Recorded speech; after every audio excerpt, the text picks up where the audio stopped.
Bom, espera aí. Sobre as 10 colunas, agora vamos falar dos lados, né, ocidentais. Parte do fundo ocidental, 10 colunas com base de aço de bronze. Isso simboliza as bases de bronze, como eu já falei para vocês, o juízo, certo? As 10 colunas do fundo. O número 10 representa a plenitude da lei, que é os 10 mandamentos, assim como eu disse para vocês, representando os 10 mandamentos. O lado fundo do Oriente simboliza a justiça divina completa, satisfeita em Cristo, cumprindo toda a lei e juízo. Por isso que é tudo fechado no final, porque ali é o fim. No tabernáculo, irmão, vocês têm que entender que tem só uma entrada, só uma porta. Assim como diz Jesus, eu sou a porta. Certo? E o caminho, vocês vão ver que depois que entra nessa primeira porta, ele é estreito. Ele vai ficando estreito. Bom, essas 10 colunas firmadas em bronze representam Cristo, vencendo o juízo na lei por nós, firmando nossa redenção em base justa e imutável, porque o fim da lei é Cristo, para a justiça de todo aquele que crê. Certo? Bom, então nós entendemos ali no fim. Agora no começo ali, logo no começo, você viu que tem 3 bases e depois mais 3 de um lado e 3 do outro. As laterais de frente, as 3 colunas de um lado e 3 do outro, essas 6 colunas, 6, 3, mais 3, sustentavam a cortina e fecharam parcialmente a entrada, debaixo do espaço central de 20 e poucos da porta. O número 3 simboliza a plenitude divina, e isso todo mundo sabe. Simboliza a plenitude divina. Pai, Filho e Espírito Santo, certo? É o 3 de 3 imutável. É Pai, Filho e Espírito Santo. Como foi feito o universo? Espaço, tempo, matéria. Certo? Tempo. O que é o tempo? Passado, presente, futuro. Matéria. Líquido, sólido, gasoso. Certo?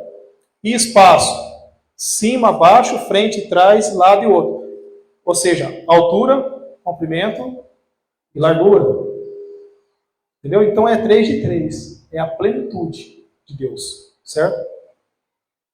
Espiritualmente representam o testemunho da Trindade, abrindo o caminho para o pecador. Então ali ele vai representar também ali, né, a Trindade, né, abrindo o caminho para o pecador entrar. Ninguém vem ao Pai senão por mim. Lembra que esse João 14,6, depois você vai colocar, eu vou falar um pouco desse para você entender um pouco mais. Certo? Vou só finalizar aqui, irmãos. A porta do pátio, 4 colunas e cortina. Né? É uma parte mais simbólica de todo o tabernáculo, é essa. Certo? A porta representa Cristo, o único caminho para entrar na presença de Deus. João 10,9. Eu sou a porta, se alguém entrar por mim, salva-se-á. As cores da cortina da porta, de pano azul, púrpura, carmesim e linho fino torcido. Cada cor aspecto, né, da pessoa de Cristo. Eu já tinha falado para vocês sobre as cores. Certo? Azul, céu, natureza divina. Púrpura, realeza, Cristo, Rei dos Reis. Carmesim, sangue de Cristo, do Cordeiro, né, que é aquele bichinho, aquele verme que morre no tronco. Linho branco, pureza, justiça, Cristo sem pecado. Junto essas cores mostram Cristo como Deus, homem perfeito divino. O número 4 na Bíblia fala da universalidade, os 4 cantos da terra como 4 ventos, como 4 evangelhos. Então ali, essas 4 estacas representam isso. Os 4 cantos do mundo, assim como nós falamos, lembra que nós falamos também da aula passada, né? Nós falamos sobre o altar de sacrifício, e nós falamos sobre os chifres, né? Então, chifres, irmãos, naquela época era poder. Poder, tá? Poder. Só que entender o hebraico é bom para a gente entender melhor o que está escrito as coisas. Porque se você for ver, até em Ana ela fala lá, a mãe lá de Samuel, antes de ter Samuel, ela fala, Senhor, exalta o meu chifre. Só que chifre dá para traduzir como poder, porque quer dizer poder. Só que a palavra lá é querem, tá certo? Querem em hebraico, chifres. Só que, infelizmente, na Vulgata Latina, certo? Quando São Jerônimo traduziu, que é da Igreja Católica, ele foi e traduziu querem. Só que lá não estava escrito querem, estava escrito carem. Lá em Êxodo, depois que a gente vai ver, quando Moisés desce pela segunda vez e o seu olho está brilhando. Só que ele traduziu como Moisés desceu do monte com 2 chifres. Com 2 chifres. Aí o que acontece? Ele só errou na tradução. Bem, irmãos, errou na tradução, ok. Só que Michelangelo, todo mundo já ouviu falar, um grande escultor, fez a escultura de Moisés. E diz que naquela época ele fez tão perfeita essa escultura, fez as veias dele ali, que ele batia na escritura e falava, fala, fala, né? Porque só falta. Aí vocês vão ver lá o que é ali o do chifre de Moisés. Pode deixar. Som, acho que. Som, acho que desligou aí. Não tem problema. Desligou. Agora foi. Pode baixar um pouco. Aí, em nome de Jesus. Glória a Deus. Lá que é uma escultura bem feia, né? Então Moisés podia se dizer assim, que ele é um Moisés poderoso, forte, podia até falar, ele é um chifrudo, né? Porque ele é bem forte. Só que hoje em dia você não vai falar isso, né? Porque infelizmente a nossa cultura é diferente. Por isso que nós temos que aculturar um pouco quando nós estivermos lendo a palavra em hebraico. Então tem diferença de querem, que é chifres, e tem diferença de karen, que é brilho. Tá? Então só para não ter essa confusão e gerar confusão de novo. Bom, então ali as 4 colunas ali representavam os 4 cantos da terra, assim como os chifres também no altar, os 4 cantos da terra, norte, sul, leste, assim também esses 4 chifres aqui também, né? Ou seja, até no altar de incenso tinha também os 4 chifres, representando para todos, para a redenção, para norte, sul, leste, oeste.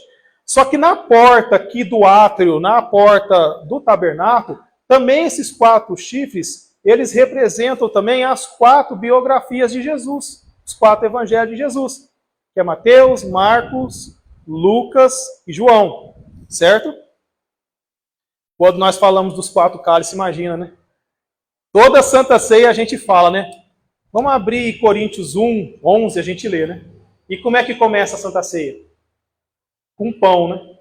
Vai lá em Lucas para você ver como é que começa a Santa Ceia. Começa com vinho. A Santa Ceia começa com vinho, depois vem o pão, ou seja, na Santa Ceia tem 2 vinhos. Um vinho, um pão e depois outro vinho. Né? Então é bem interessante a gente saber também sobre isso também. Que a gente falou sobre os 4 cálices. Bom, Mateus, rei púrpura, Marcos, servo vermelho, sangue em ação, Lucas, o homem perfeito, branco, João, filho de Deus, né, que é azul celeste. Certo? Ou seja, tudo faz a representação. Bom, resumo aqui espiritual, as 4 colunas, as bases de pano simbolizam Cristo. Fundo ocidente, os 10 bronze. Coloca de novo, filho, lá o vídeo de novo. Só para finalizar ali. A gente não finalizou ali o vídeo. Ali. Os redores serão vestidas de faixas de prata. Os seus colchetes serão de prata, mas as suas bases de bronze. O comprimento do pátio será de 100 côvados, e a largura de cada lado 50, e a altura de 5 côvados de linho fino torcido. Mas as suas bases serão de bronze.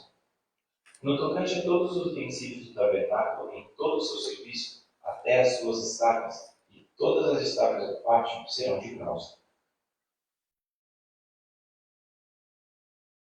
Tudo firmado no juízo. Amém? Bom, já deu para vocês verem ali, né, como era a construção ali, de cada detalhe. Resumo final aqui, tá?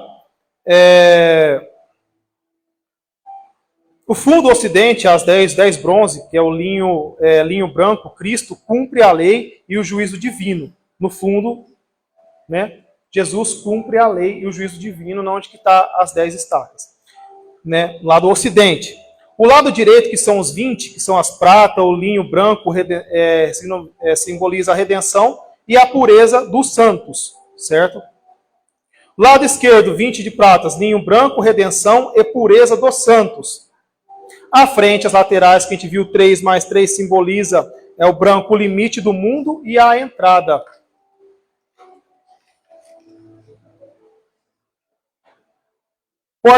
As 4 portas.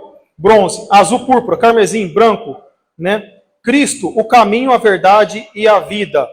Conclusão espiritual. O pátio inteiro aponta para Cristo como o caminho da salvação.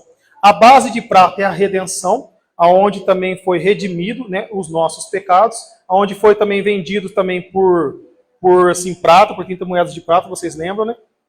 A base de bronze é o juízo, o linho branco é Cristo. As colunas, o testemunho firme da verdade, sustentado pelos remidos. Tudo começa na porta.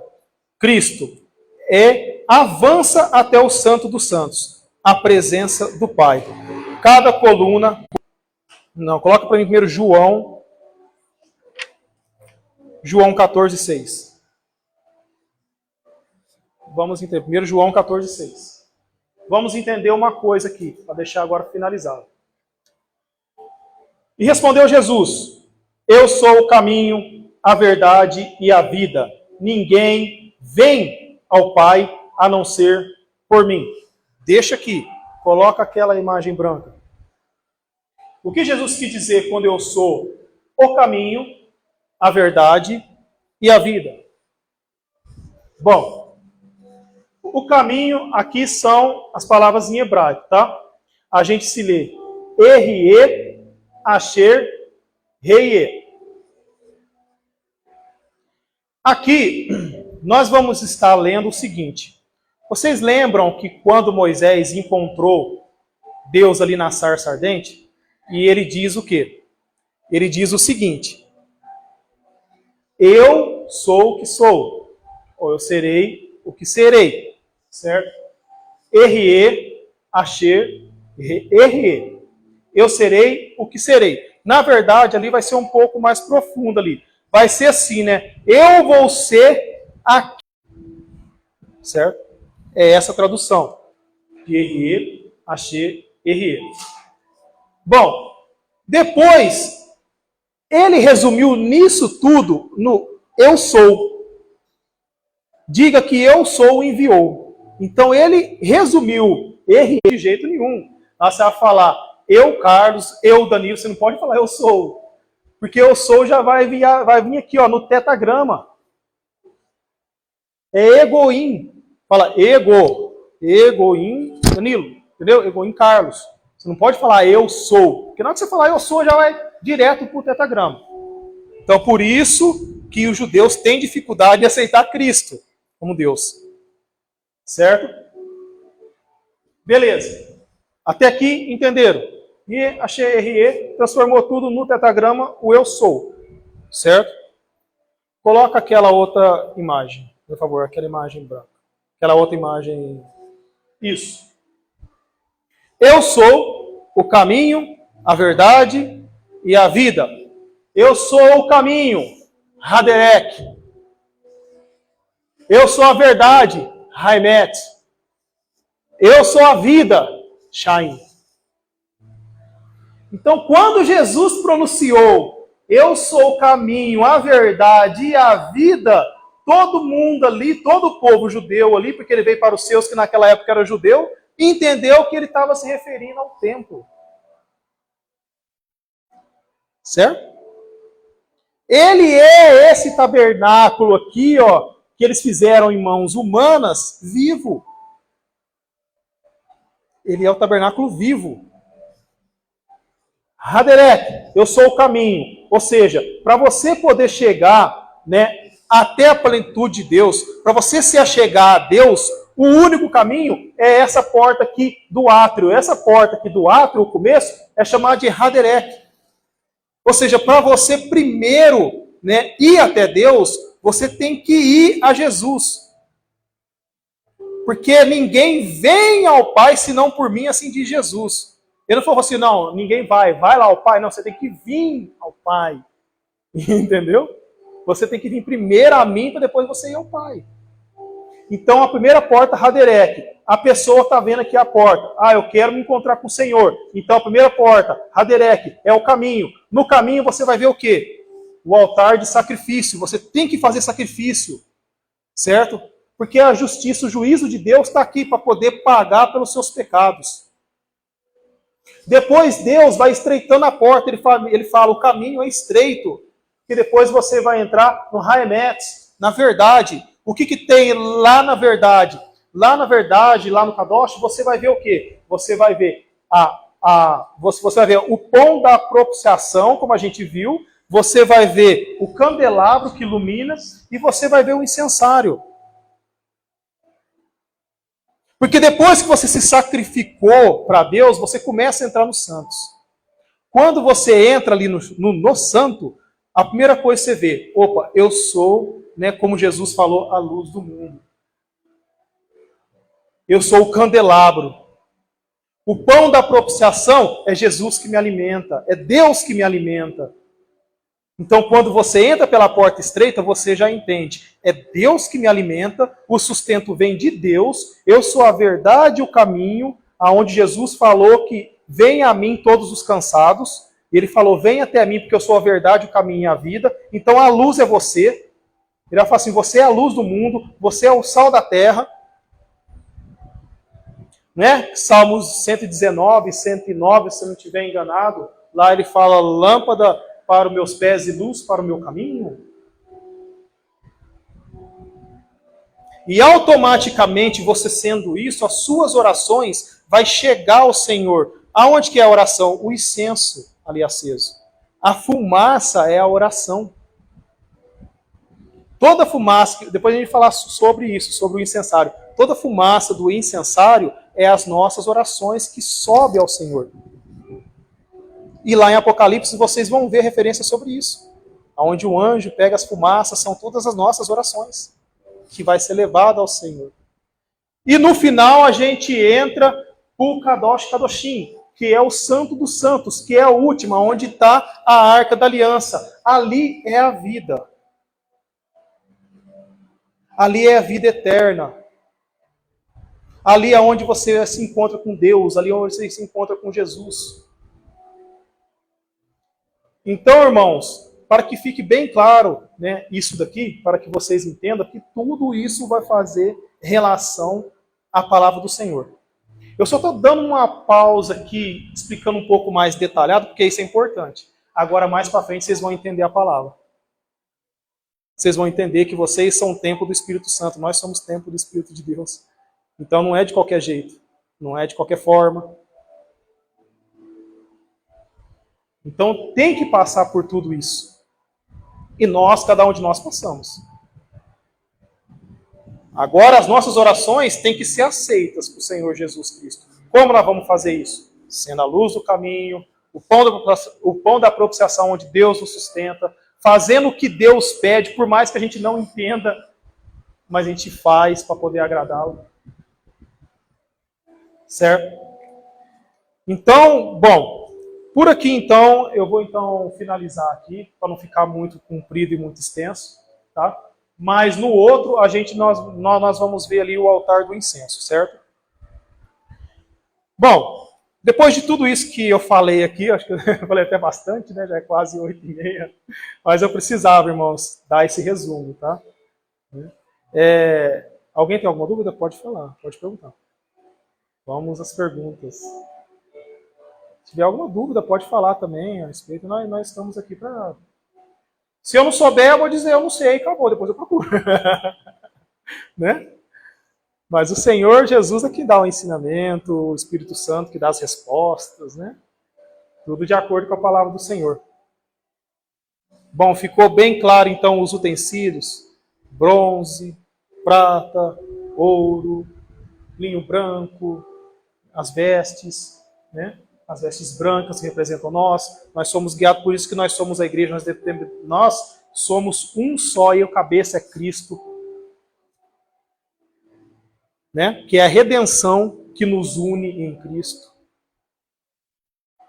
Certo? Pode perguntar, irmãos. Alguma dúvida aí? Pode falar. Tem uma dúvida aí, pode falar. Pode falar.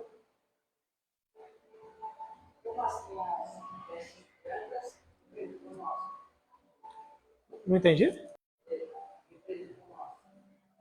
Como as vestes brancas representam nós? Porque branco é simbolizado como puro. Como puro. Por que como puro? Porque é onde a gente vê todas as manchas. Não é assim? Quando, por exemplo, se você comprou... Eu sei que eu tenho um pecado escondido. Eu tenho que tirar. Eu fiz uma coisa que não devia. Tenho que pedir perdão. Para quem? Para Deus? Sim, mas para a pessoa também. Você tem que pedir pessoa também. Tem que confessar Jesus. Né? Ou seja, então o branco mostra toda a sujeira do nosso corpo. E assim é a pureza realeza.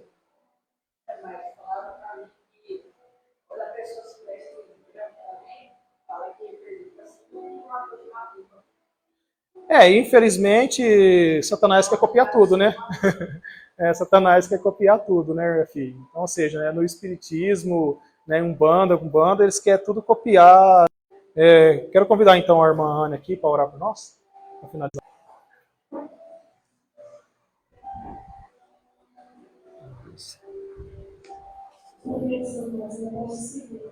Amém.